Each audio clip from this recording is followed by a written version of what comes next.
মহান আল্লাহ তাআলা বলেন, আমি ৬টি জিনিসকে লুকিয়ে রেখেছি ৬টি স্থানে।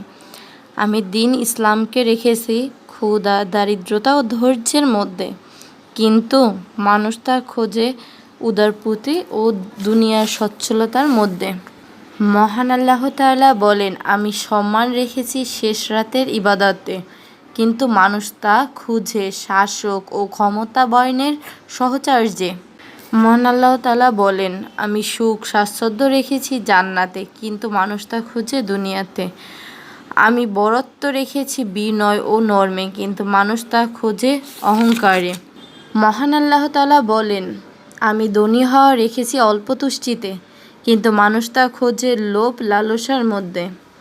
আমি দোয়া কবুল হওয়াকে নিহিত রেখেছি হালাল উপার্জনের মধ্যে, কিন্তু মানুষ তা খোঁজে হারাম উপার্জনে।